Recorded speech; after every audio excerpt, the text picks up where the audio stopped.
Welcome to the Rural Revival Podcast. I'm your host, Dana Larson. Today we're with Libby Timmerman of Heart and Soul Dance and Performing Arts Studio in Cherokee, Iowa. Libby's sharing how she unexpectedly became a dance studio owner at the age of 14 and how she's grown from teaching 25 students in her first year to now having a multifaceted performing arts studio with 145 students and a staff of 10. They offer tap, jazz, ballet, musical theater, hip-hop, tumbling, acrobatics, and more. She's also expanded from 1 studio to 3 and restored 2 historic buildings in the process. Libby is all about creating opportunities for others to be a part of the studio and to stay in their hometown just like she did. I know you're just going to love this interview. Before we get started, I want to talk about your brand goals for 2024. Is a new website on your list? If so, I want to help you make this happen. Branded by Rural Revival, our rural design studio for small businesses and small towns can help you get a new website up and running in 15 days or less. Yes, you heard that right. If you're a DIYer, our website templates will give you a great foundation to start from, and you can update that template with your brand colors, fonts, logo, and info, and customize it for yourself. We'll walk you through the process step by step in our tutorial videos. If DIY is not your thing and you just want to hand this over to us to get this done quickly, we've got you covered. Our custom website process really can get you a new website in 15 days or less. Whatever you need, we're here to help you grow your business online. You can find out more at brandedbyruralrevival.co or through our socials, and you can find all of those links in the show notes. And now, here we go with Libby Timmerman.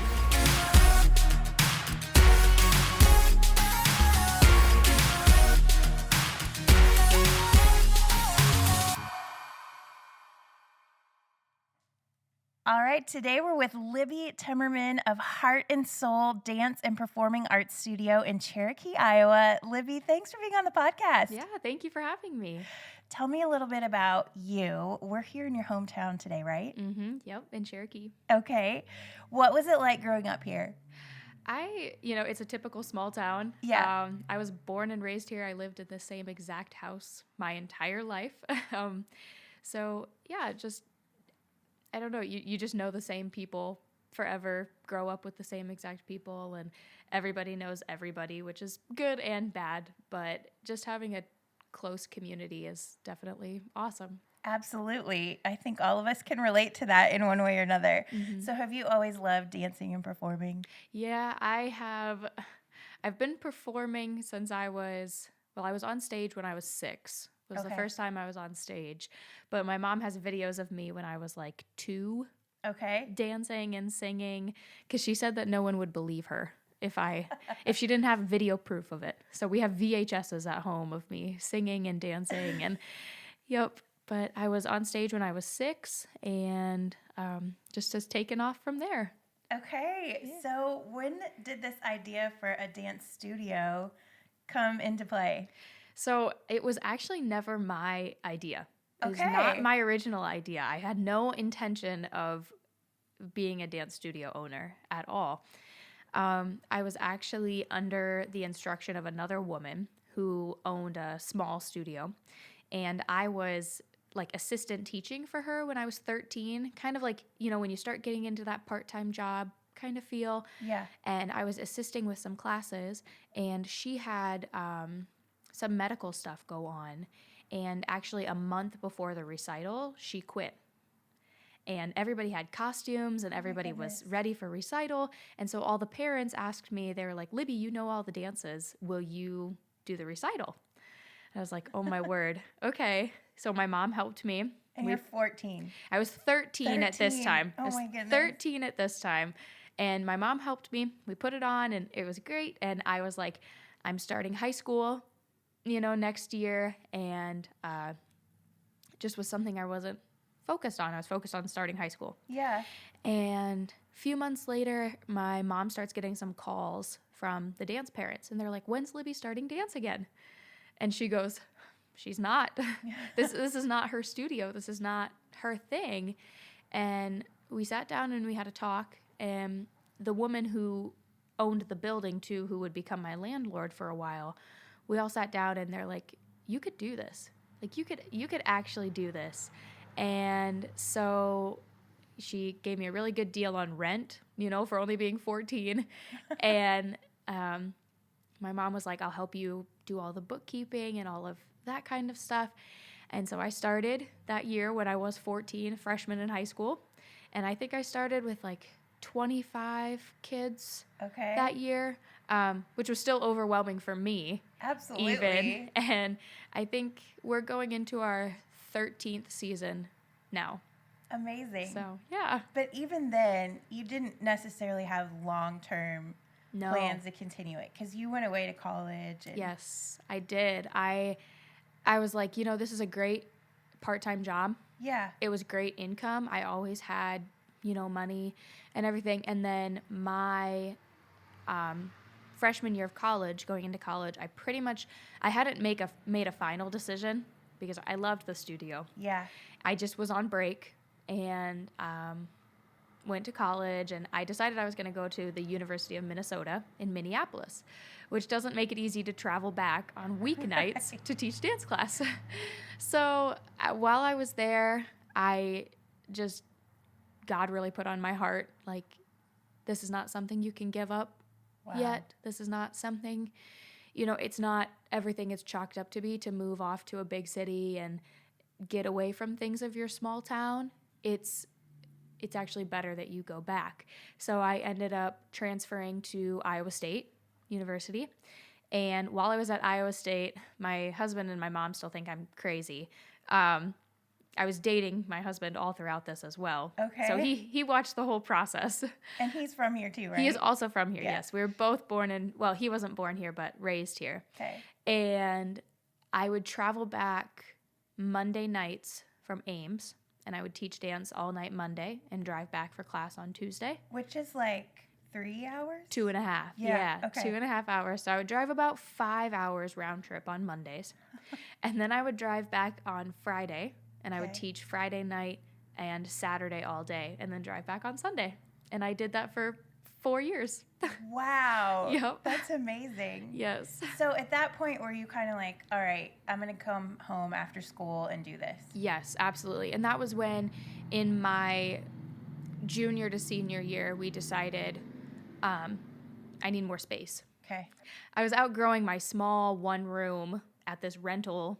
I just didn't have the space for it anymore. And I was still teaching all of the classes at this time. I was the only teacher doing everything. And the building that my mom had bought had an old upstairs that wasn't being used. And we decided to fully renovate that and turn it into 2 dance studios. And that's where we are today, right? Yes. Yep. It's beautiful. Thank you. We'll put some pictures on the blog so everyone can see it. But yeah, it's amazing. Yeah. So was there a big learning curve, did you feel like, when you took it over, like when you were 14? Yes. Oh, yeah, definitely. Because I didn't know any of the business side of things. Yeah. None of the business side. It was like, and while I was 14, I was still taking dance class myself. Yeah. My mom was driving me to Sioux City for dance every week. Wow. So I would go and I would take class and then come back and teach at the same time, and was just trying to like take in as much information as possible and, teach the kids as much as I could.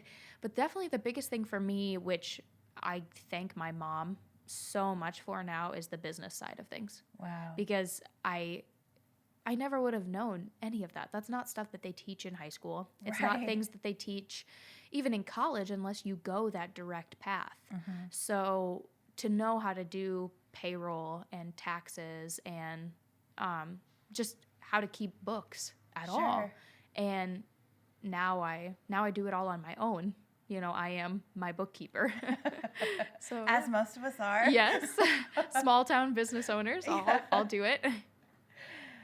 So do you feel like it just slowly grew over the years? Like you just kind of kept adding things, or what did that look like? Yeah, so definitely the growth process has been the craziest. And if you come up into the studio and you look around at all of our pictures, you can see it a lot.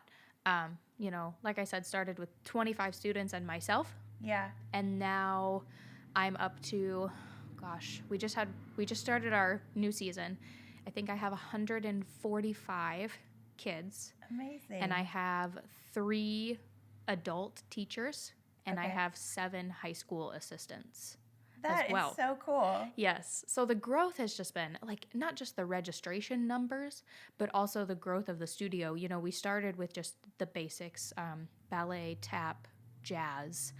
And through the years, we've started developing I found a real love for acrobatic dancing. I love teaching acrobatics, and we are a very strong acrobatic studio. We also love musical theater because that's my love. Very cool. So being able to share that with the kids. So we started slowly adding those classes: musical theater, hip hop, tumbling, point, lyrical, jazz, all of the extra dances. And so now, you know, I'm up here as a pretty much a full-time job all week long teaching classes to 2.5 to 18-year-olds. So it's definitely grown. Just it's been crazy for me to even sit back and not go teach every single class. Yeah. I have to remind myself and that was a learning curve for the parents too, because some of my consistent parents who I've had their kids for a long time, when I wasn't going to teach their class anymore, it was, well, what are you doing? Well, I have another class that I have to teach, you know, Janae or Hannah or Sarah is going to teach this class. So, and the coolest thing about my teachers is my main assistant teacher is Janae Casson, and we met through my brother. She is my brother's girlfriend. Oh, wow. And my brother, if you talk to my brother, he is nothing dance, nothing arts, nothing. And one day he comes home and I meet his new girlfriend, and she has been a competitive dancer her entire life. She's from Lamar's, Iowa. Which is right down the road. Yes. And has this passion and this love for dance. And she was just kind of in this position of she was going to college, but she didn't really know what she wanted to do. And we started talking, and now she pretty much runs the studio with me, which is amazing. She's my partner in crime. That's great. And then my other 2 main teachers, Sarah Lau and Hannah Mummert, they are both previous dancers of mine who have decided to stay in Cherokee and teach as well. So, wow. Yes, that's been the most amazing part for me, is watching the girls that I trained become teachers for me. And be able to stay here and do that. Absolutely. And that's why I take the high school training program that I do so important. I make it so important because I want these girls to know that if you want to stay and go to a community college, or you want to stay and you want to do online classes, there's an option for you here.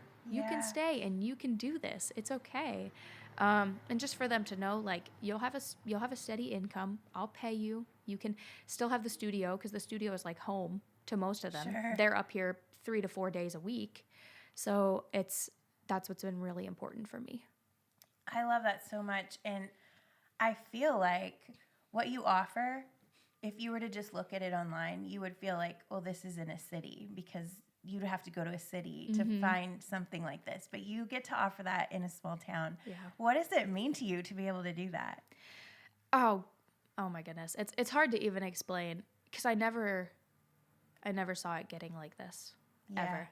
And there's some days I have to go sit at home and be like, is this real? Is this really what God has given me? Yeah. You know, because I never knew God's path for my life. I always wanted to be a performer. I wanted to move to New York. I wanted to go do the big things. And this is where God has led me. And now I'm blessed with my husband and my daughter and all of these young women and men who I get to work with every single day. And that is what means the world to me, is I get to touch the future generation and to, you know, through dance, even share the word of God, as well as, you know, how to be a young man and a young woman, and to be, you know, just a good human being. Yeah. And trying to raise a good generation of good human beings. Yeah. So. It's almost like you're living this dream that you never realized was your dream. Yeah. It was like a secret dream. Yeah. You know? Very cool. I would imagine this requires a lot of your time during nights and weekends. Mm-hmm. So how do you balance all of that with having a family? Yeah. So when it was just me, it was pretty easy. And then I got married, and even then it was pretty easy. And then we had our daughter, Esther. And so when Esther was little, my husband was actually still in seminary too. So we have this schedule where I have her all day. Okay. And then he has her in the evenings. Okay. And then we get our little bit of, 9 o'clock at night catch-up time. But we both make it, we make sure that we take Fridays off. So we always get Fridays together. But, now, too, we're getting into our competition season because we also offer competitive dance, which a lot of studios around here don't offer. I think we're the closest studio in like a 30-mile radius or 25-mile radius that offers competitive dance. And that'll take up our weekends now, too. We do 6 dance competitions in the spring. So that's a whole weekend in Sioux Falls or Sioux City competing. And, but that's our family thing. We do that as a family. We go and we make a trip out of it. So it's just part of your life. It is. It's just become part of our schedule. He knows I'm gone in the evenings, and I know he's gone during the day. And the best thing about it is we just both get to be home with our daughter. Yeah. So even though we both still work, we both get to be home with her and spend time with her, and we find time for each other too. That's good. Yeah. I love that. Yeah. So what advice would you have? I just love that you started this when you were in high school. Mm-hmm. And that's a conversation I've been having a lot lately, mm-hmm. is you can start a business when you're in high school. Mm-hmm. I think it's important to have the right people around you. Absolutely. But what advice would you have for people thinking about starting a business in high school and just helping them understand like how to even go about doing that? Yeah, I would definitely say just go for it. Don't be scared to do it, because it is terrifying and it seems like a huge undertaking, but there are people who will help you. Yeah. Definitely. And, I was a little bit lucky because my mom was also a small business owner. So she kind of knew the ins and outs of that. But living in a small town, go find any small business owner and say, can I sit down and talk with you? How did you do this? How did you start this? And they will be willing to help you. I can almost guarantee it, because they all started in the exact same place of, what the heck am I doing? Right. So you've just got to put yourself out there and be willing to ask the questions. Because my whole first 3 to 4 years, all it was questions. Yeah. How do I do this? How do I do this? How do I do this? And eventually it'll just become habit. It'll become easy. And then you can grow and develop. And, I'm learning new things every year. Yeah. And I'm developing new things every year. So just do it. If you feel like you're called to be in your hometown, you feel like you're called to start that business, you've got to just take the leap, find the people who can back you up, find the people who can help you, and just go from there and just, put your faith in God, because that's what I had to do. And just say like, okay, if this is where you're leading me, then this is what I'm going to do. And failure is part of life. And the hard thing about a small business, and something I had to tell myself, is for the first 5 years, you're probably not going to make any money. Right. You're not going to make any money. I didn't. All of my money went right back into the business. Yeah. But that's good. Yeah. You want the money to be going back into the business. Now I'm finally at a point where, I pay myself regularly to teach, and I pay all my teachers and things like that. You will eventually get to that point if you have a successful business, but you have to be willing to go through the hard years first before you get to the successful years. Yeah, the building years. Yes, absolutely. Yeah, yeah. I feel you there. And I want you to talk about this building too, because it was not just all set up and ready for you to just come in and start having classes. No. We, 2018 into 2019, we had started to outgrow our space, and my mom and I were debating really hard, like, where could we go? There's, do I just take out a loan? Do I build something and go into a lot of debt, which I might have had to do? And my mom was like, she had just bought this building a few years prior and had fixed up the whole main level. And she's like, why don't we go upstairs and see what upstairs looks like. And we went up here, and there was no electricity, no running water. We're walking around with flashlights. The roof had caved in before they put the new roof on. There was no windows open, nothing. And we walked around, and we both were just like, we could do this. We could definitely do this. And that was another thing, too, of having a small business, having connections. Because then from there it was, well, we have a dance dad who runs a construction business. So let's talk to him and see what he would be willing to do, And we have another dance dad who does electrical. And we have another uncle who does water and all these things. And it came together from there. We just, in January, we decided this is what we're going to do. And, it was like my first loan I had to take out, my first big girl thing that I had to do. I was still in college at the time. I was finishing my senior year. So I was in Ames as renovations were going on in the building. So I would come back every weekend to teach. I was still teaching in my old studio while the renovations were happening here, and being like, okay, what's going on? Where are we this week? Kind of a thing. We gutted the building completely. Wow. It hadn't been touched since the 40s was the last time someone was up here. And like I had said, before they put a new roof on, the ceilings had caved, the windows had all been boarded off, and we redid everything. We tore out walls, we put in electrical, we put in water, toilets, we put in everything pretty much. And then my mom, bless her, she did all of the cosmetic work. My mom and my aunt and myself when I could. We painted the entire place, tore all the wallpaper off of every wall, painted everything and decorated everything. And we did the project, like I said, we started in January, and we were up here. I was up here teaching June 1st. Wow. Yeah. And you were in college. And I was in college the whole time. I was in my senior year, so I was like trying to get it finished. Yeah. But it was, I still can't believe we got it done. Yeah. I cannot believe. And now actually, I didn't tell you this before, but we have this space here. And just in the past year, my mom and I and my aunt, we actually bought the old Knights of Columbus Hall here in Cherokee as well. And we just renovated that. And that is my third studio space now. Yes, so, amazing. Yes, I have 3 studio spaces now. And that was also, that building was definitely not as bad as this building. Okay. That one had been used a bit more.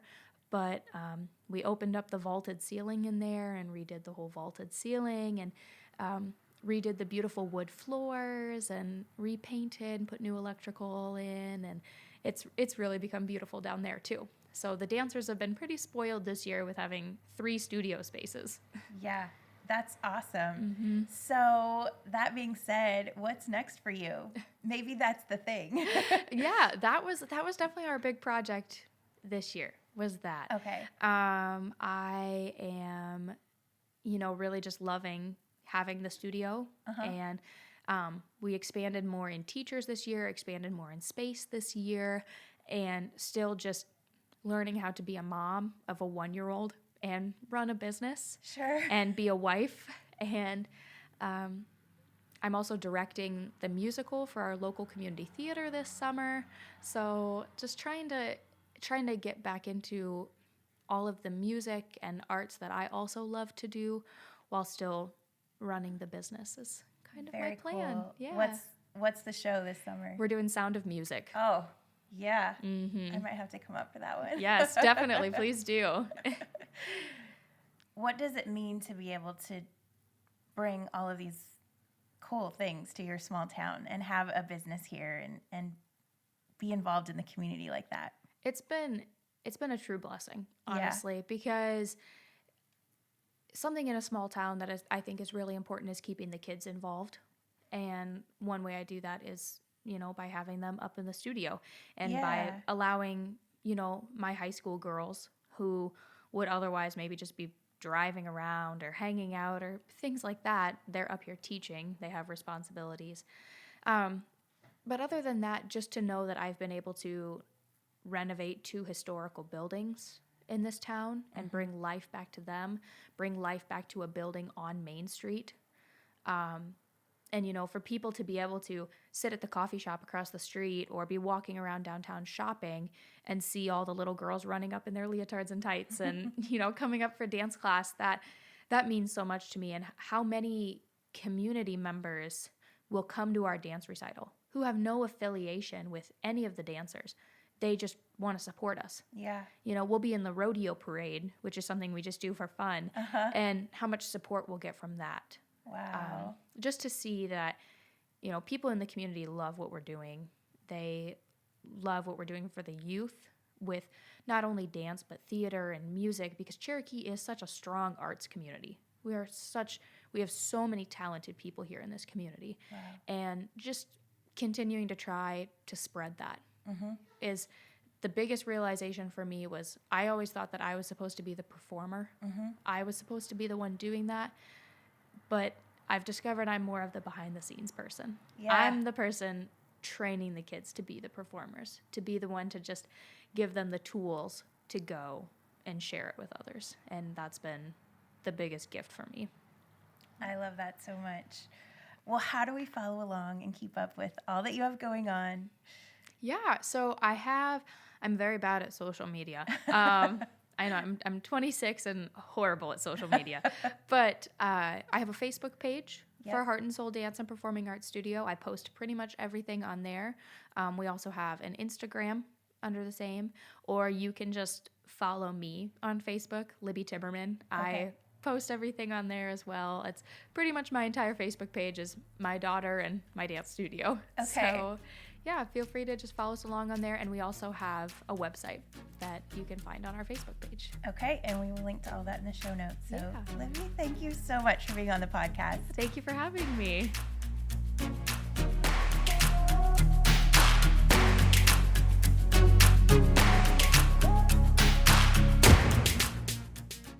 Well, I just love Libby's heart to impact future generations through dance and provide artistic opportunities for all ages in her community. I'm really excited to watch her continue to grow her studio and impact those around her. Be sure to check out the show notes where you can follow Libby and keep up with everything that she has going on. Huge thanks to Libby for being on the podcast, and thanks to you for tuning in. Have a great day, everybody.